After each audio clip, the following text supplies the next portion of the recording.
Hi ma'am, நான் வட்டூர்லேருந்து வரேன் ma'am. திருச்செங்கோட்லேருந்து ஒரு 15 கிலோமீட்டர்ஸ் உள்ள ரொம்ப வில்லேஜ் ஏரியா. அங்கே வந்து ஒரு பொட்டி கடை மாதிரி தான் இருக்கும், 2 கடை தான் இருக்கும். ஒரு சின்ன பேக்கரி போகணுன்னா கூட 2 கிலோமீட்டர் தாண்டி தான் போகணும். ஒரு நார்மல் பன்னு கூட ஹெல்த்தியாக எதுவுமே கிடைக்காது. எனக்கு ஒரு பேசிக்காக பேக்கிங் பற்றி தெரியும். நான் பண்ணி நிறைய ஃப்ளாப் ஆகிருக்கு.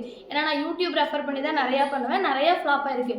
எனக்கு இங்கே வந்ததுக்கப்புறம் தான் எக்ஸாக்ட் மெஷர்மெண்ட் போட்டால் தான் அது கரெக்டான ஸ்டேஜில் வருங்கிறதே எனக்கு இங்கே வந்து தான் தெரிஞ்சுது. நான் நம்ம அகாடமி வரணும்னு 8 மந்த்ஸ் நான் முன்னாடியே எங்கள் கம்பெனியில் பெர்மிஷன் கேட்டு வந்திருக்கேன். நான் ஒரு ஐடி ப்ரொஃபஷன், பட் நான் வந்து 8 மந்த்ஸ்க்கு முன்னாடியே நான் இங்கே பேக்கிங் கிளாஸ் போகிறேன் இந்த அகாடமின்னு சொல்லி நான் பெர்மிஷன் கேட்டு லாஸ்ட் மந்த் தான் ஜாயின் பண்ணேன். ஸோ இங்கே வந்ததுக்கப்புறம் எனக்கு நிறைய செல்ஃப் கான்ஃபிடென்ட் க்ரோ ஆச்சு. ஓகே, நாமளும் நல்லா ஹெல்த்தியாக பண்ணுவோம். எனக்கு இங்கே வந்து தான் பேக்கிங் சோடா பேக்கிங் பவுடர் இல்லாமல் கேக் பண்ண முடியும்னே தெரியும். அதுக்கு முன்னாடி நான் பேக்கிங் சோடா பேக்கிங் பவுடர் போட்டிருக்கேன், அது அந்த அளவுக்கு பர்ஃபெக்டாக வந்ததில்லை. பட் இங்கே நம்ம பண்ணும்போது பேக்கிங் சோடா பேக்கிங் பவுடர் இல்லாமையும் அவ்வளோ பர்ஃபெக்டாக வரும்போது அவ்வளோ சக்ஸஸ்ஃபுல்லாக இருந்துச்சு. எங்கள் வீட்டிலலாம் சொன்னாங்க, நீ போனதுக்கு ஒர்த்தாக இருந்துச்சு, ஒவ்வொரு விஷயமும் நீ கொண்டு வரும்போதும் நீ அங்கே கற்றுக்கிட்டது இல்லாமல் அங்கே இருக்கிற பண்ணுற விஷயத்தையும் நீ வீட்டுக்கு கொண்டு வந்த. நான் இங்கேயே எல்லா சரௌண்டிங்ஸ்லேயும் கொடுக்கும்போது அவங்களும் ஹெல்த்தியாக இருக்கும்னு சொன்னாங்க. ஸோ நான் கரெக்டான அகாடமி தான் சூஸ் பண்ணியிருக்கேங்கிறது எனக்கு இன்னும் சக்ஸஸ்ஃபுல்லாக இருந்துச்சு.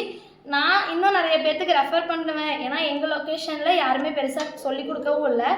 பட் நான் நிறைய பேர்த்துக்கு ரெஃபர் பண்ணுவேன். எனக்கு அடுத்து நான் வேறு லொக்கேஷன் மாறினாலும் எங்கள் லொக்கேஷன்லேருந்து நான் நிறைய பேர்த்து ரெஃபர் பண்ணுவேங்கிற ஒரு விஷயம் எனக்கு கான்ஃபிடென்ட்டாக இருக்குது. ஸோ அதனால் நான் டிடி கேக்ஸ் சூஸ் பண்ணுங்கிறது இன்னும் எனக்கு ப்ரௌடாக இருக்குது. Thank you ma'am. Thank you, all the best. நல்லா பண்ணுங்க. Thank you ma'am. நல்லா சொல்லி கொடுத்தனா? Yes ma'am. கான்ஃபிடென்ட்டாக இருக்கீங்களா? எஸ் மேம், ரொம்ப கான்ஃபிடென்ட்டாக இருக்கேன். நான் இன்னும் 10 பேர்த்துக்கு ரெஃபர் பண்ணுவேங்கிற அளவுக்கு எனக்கு கான்ஃபிடென்ட் இருக்குது. தேங்க்யூ. பாய்டா சொல்லுங்க. எனக்கு வந்த